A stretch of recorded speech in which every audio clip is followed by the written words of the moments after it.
मैं आपसे रिक्वेस्ट कर रहा हूँ, गुजारिश कर रहा हूँ कि आप जनाब वकील साहब को कामयाब करिए। आपने देखा कि जब लॉकडाउन हुआ तो लॉकडाउन में अगर कोई पॉलिटिकल लीडर कहीं पर भी नज़र आ रहा था गरीबों की मदद करते हुए, लोग जो परेशान थे, जिनका बीमार थे, उनको अस्पताल पहुंचाने की कोशिश कर रहा था, जिसका इंतकाल हो गया उनके तदफीन का कोई इंतज़ाम अगर कर रहा था तो उसका नाम जनाब वकील था। ऐसे पूरे वक्त में लॉकडाउन में जनाब वकील साहब आपके दरमियान में थे और मजलिस इत्तेहादुल मुस्लिमीन भी सिर्फ 5 साल पहले असम्बली का इलेक्शन लड़कर दोबारा वानियम्बाड़ी को नहीं आई। अल्हम्दुलिल्लाह मैं कई मरतबा 5 साल में वानियम्बाड़ी को आया हूँ, आपके दरमियान में रहा हूँ और CAA का एक अजीमुशान जलसा यहाँ पर हुआ था जिसमें मुझे आने का मौका मिला। इसीलिए मैं आपसे अपील कर रहा हूँ कि अपने वोट का सही इस्तेमाल करिए और मुत्तहदा तौर पर जनाब वकील साहब को अपने वोट देकर कामयाब करिए। लोग मजलिस के ऊपर इल्ज़ाम लगा रहे हैं, लोग कैप्टन विजयकांत पर, TT दिनाकरन साहब पर इल्ज़ाम लगा रहे हैं कि हम लोग बी टीम है। मैं पूछना चाहना चाहता हूँ कि आप खुद बताइए, जो लोग हम पर बी टीम का इल्ज़ाम लगा रहे हैं, क्या जब अटल बिहारी वाजपेयी जब इस मुल्क के प्राइम मिनिस्टर थे तो क्या DMK अटल बिहारी वाजपेयी की BJP गवर्नमेंट को सपोर्ट नहीं कर रही थी? आज आप हम पर इल्ज़ाम लगा रहे हैं बी टीम का, तो बताइए आज वकील पर और मजलिस पर, कैप्टन विजयकांत पर, TT दिनाकरन साहब पर ये एलिगेशन लगाते हैं कि आप बी टीम है। मैं पूछना चाह रहा हूं DMK की लीडरशिप से, क्या ये बात सच नहीं है कि कांग्रेस पार्टी DMK अलायंस में है? क्या कांग्रेस पार्टी महाराष्ट्र में शिवसेना की तायीद नहीं कर रही है? क्या शिवसेना सेकुलर पार्टी है? क्या श्री कृष्णा कमीशन की रिपोर्ट में 93 के जो कम्युनल राइट्स मुंबई में हुए, कि जस्टिस श्री कृष्णा कमीशन की रिपोर्ट में नहीं लिखा गया कि शिवसेना के उस वक्त के लीडर बाल ठाकरे एक जनरल की तरह कम्युनल राइट्स को करवा रहे थे? आज कांग्रेस पार्टी महाराष्ट्र में शिवसेना की सपोर्ट करती है, तो क्या वो सेकुलरिज्म है या कम्युनलिज्म है? जो लोग मजलिस पर बी टीम का इल्जाम लगाते हैं, मैं DMK के लीडरशिप से पूछना चाहता हूं, जनाब स्टैलिन साहब से, क्या ये बात सच नहीं है कि महाराष्ट्र की असेंबली में महाराष्ट्र के चीफ मिनिस्टर उद्धव ठाकरे ने खड़े होकर कहा था 1 महीना पहले कि हमको फख्र है कि हमने बाबरी मस्जिद को शहीद किया। I want to know from mister Stalin that Congress party is supporting in Maharashtra Shiv Sena. Is Shiv Sena secular or communal party? Congress party's support has ensured that Shiv Sena forms a government and have their chief minister, their first chief minister, the second chief minister over there. The chief minister Uddhav Thackeray stands up in the assembly and says that we are proud of our role in the demolition of Babri Masjid. Is this secularism?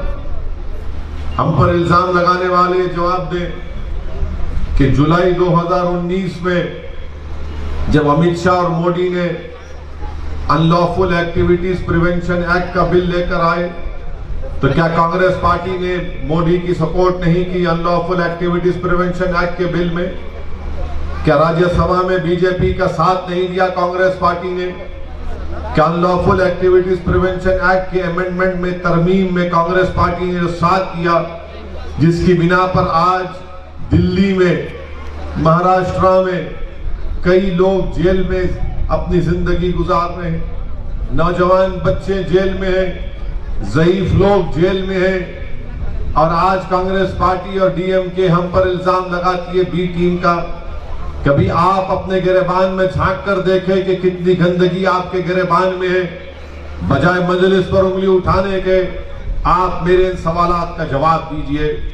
तीसरी बात, मैं वानी अम्बाड़ी के अक़लियतों को, minorities को बताना चाहता हूं कि इनके डीएमके पार्टी में जो माइनॉरिटीज है उनकी कोई इज्जत नहीं है, 2 पैसे की उनकी इज्जत नहीं है। मैं खुद उसका मैं देख चुका हूं।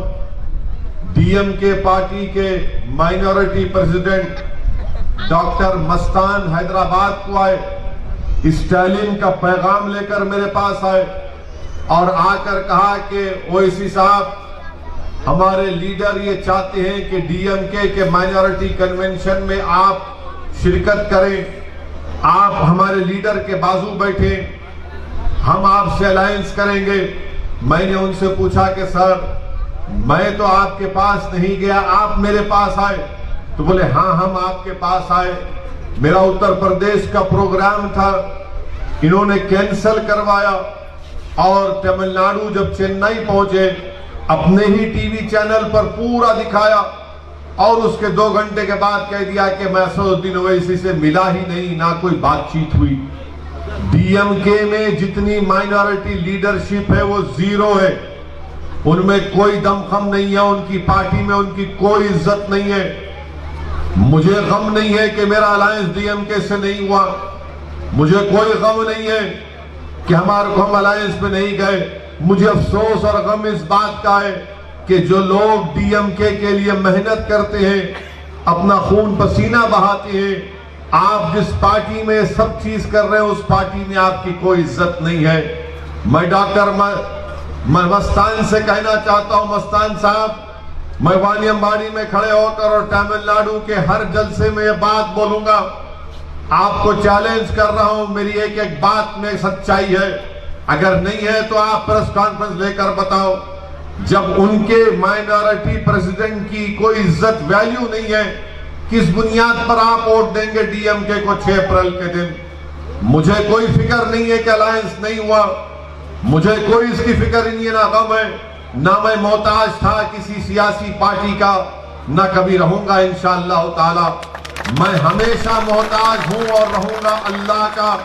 अल्लाह हमारे लिए काफी है। मैं अगर कामयाब होऊंगा तो अल्लाह के फजल करम से कामयाब होऊंगा और आपके दुआओं से, आपके वोट से इंशाअल्लाह ताला आप वकील साहब को यहाँ का एमएलए बनाकर तमिलनाडु के असेंबली में भेजाएंगे।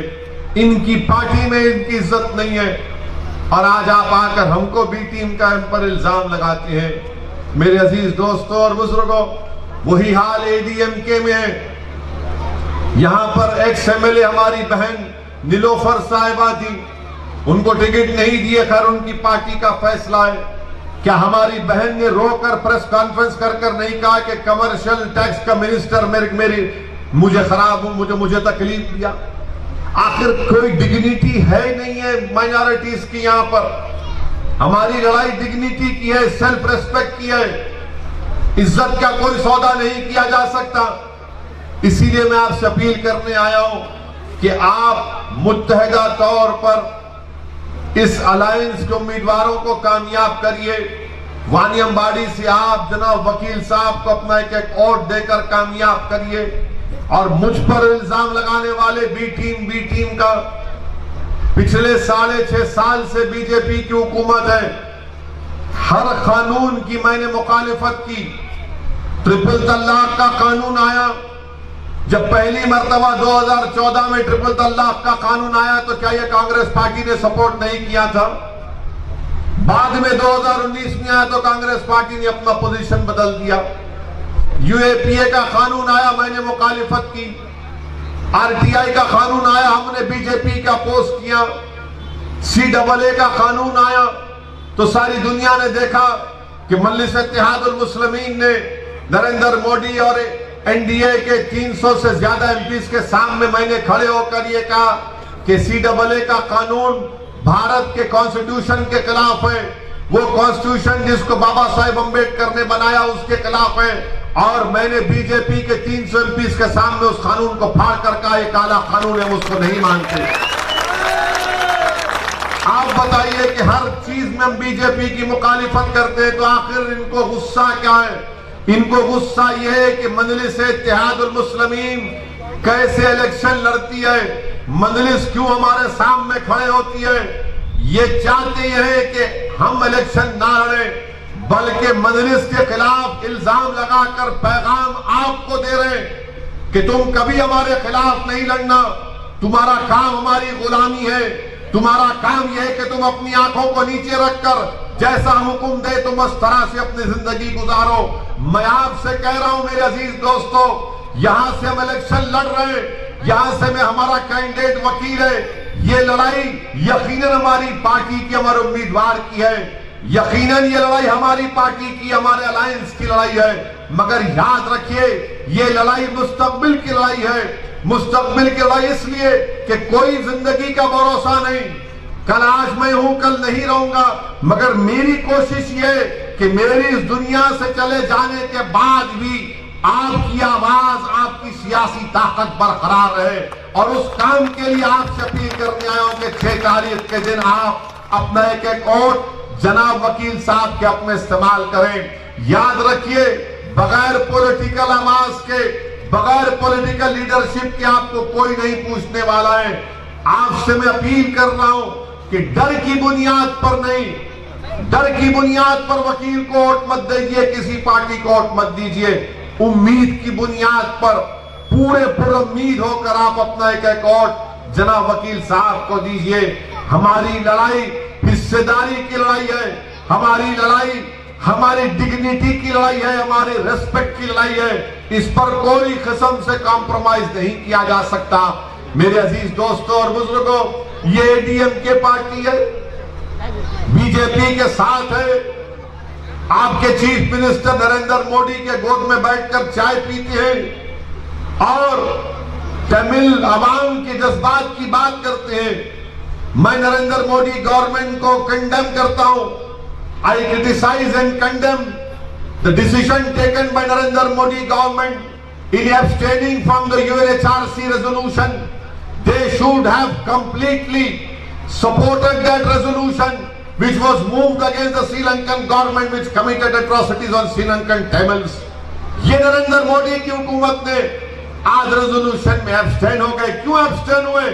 इसलिए एब्स्टेन हुए कि ईस्टर्न टर्मिनल का कॉन्ट्रैक्ट नरेंद्र मोदी के चाहने वाले को मिल रहा है। आज आप बताइए, बड़ी बड़ी तमिल अवाम से हमदर्दी की बातें हमारे देश के प्राइम मिनिस्टर करते हैं, मगर जहां पर हमदर्दी दिखाने का वक्त आया वहां पर नरेंद्र मोदी एब्स्टेन हो गए। मेरे अजीज दोस्तों और बुजुर्गों, हर महाज पर बीजेपी एडीएमके की गवर्नमेंट नाकाम साबित हो रही है।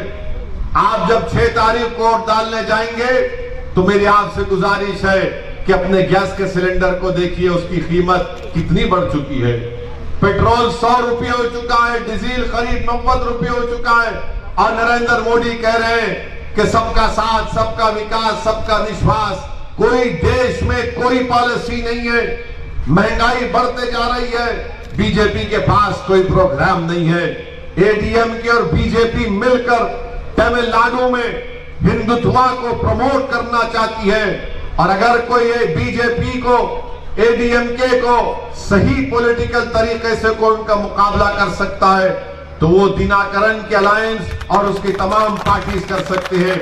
आज तमिलनाडु की सियासत में कभी 2 ही पॉलिटिकल पार्टी थे, आज पहली मर्तबा एक तीसरा पॉलिटिकल फॉर्मेशन आया है। मेरी आपसे गुजारिश है कि आप इस पॉलिटिकल फॉर्मेशन का साथ दीजिए, आप आगे बढ़िए, बेखौफ होकर अपने वोट का इस्तेमाल करिए। अरे जो हमको बी टीम की बात कर रहे, क्या पार्लियामेंट इलेक्शन में हम किसका सपोर्ट कर रहे थे?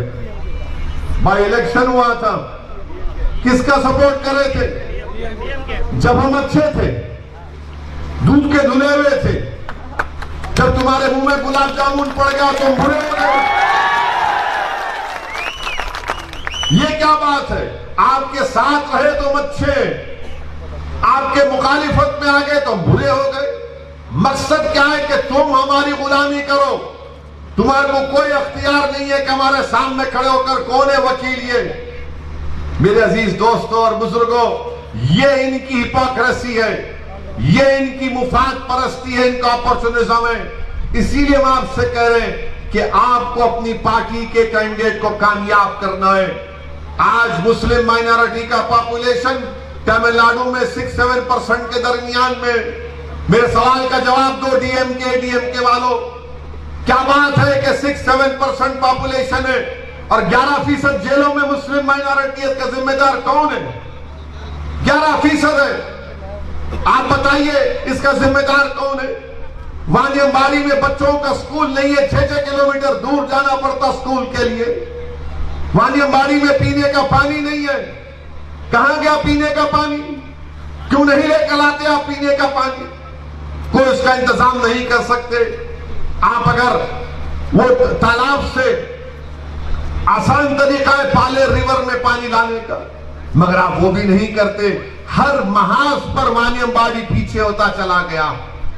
यहां पर इस इलेक्शन में अगर कोई लोकल कैंडिडेट है वानियम्बाड़ी का, उसका नाम वकील है। जितने दूसरे पार्टी के इंडियन यूनियन मुस्लिम लीग के उम्मीदवार हैं वो वानियम्बाड़ी के नहीं है।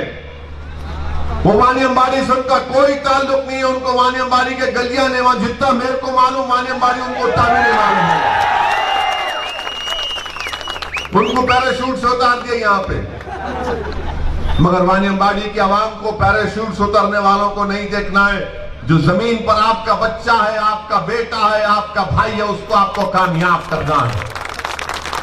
हमको बताना ये दोनों पार्टियों को, डीएमके को, ये लोग ये समझते कि खाली म्यूजिकल चेयर है, 5 साल तू बैठ, 5 साल मैं बैठता हूं, 5 years you sit, 5 years I will sit। पर नहीं बैठने वाले, कुर्सी हम खींचेंगे, दोनों को नीचे गिराएंगे। अगर आप मुत्तहिद हो जाएंगे तो यकीन मानिए तमिलनाडु की पॉलिटिक्स में एक अर्थक्वेक आ जाएगा इंशाअल्लाह। तमिलनाडु की पॉलिटिक्स में एक अर्थक्वेक आ जाएगा, जलजला आ जाएगा, बशर्ते कि हम तमाम मुत्तहिद होकर, हमारे कैप्टन विजयकांत के तमाम चाहने वाले, टीटी दिनाकरन के चाहने वाले, जितनी अलायंस पार्टी सब एक होकर, यूनाइट होकर यहां से वकील साहब को आप कामयाब करेंगे तो तमिलनाडु की पॉलिटिक्स में एक जलजला आ जाएगा, अर्थक्वेक आ जाएगा। और मुझे यकीन है कि इंशाअल्लाह ताला वो दिन आने वाला है। गुरूर और तकब्बुर करने वालों के दिन ज्यादा नहीं चलने वाले हैं। गुरूर और तकब्बुर के भरोसे पर जीने वालों के ज्यादा दिन खत्म होने वाले ज्यादा दिन नहीं चल सकते। इनको गुरूर और तकब्बुर है कि कोई नहीं हमारे सिवा। डराते हमको कि तुम हमको छोड़कर कहां जाओगे, हमको छोड़कर किसको वोट दोगे। कल तक डराते थे आपको, आज आपके दरमियान में सदुद्दीन ओवैसी आकर आपसे भीख मांग रहा है आपके इत्तेहाद की, आप मुत्तहिद होकर अपने वोट का इस्तेमाल करिए।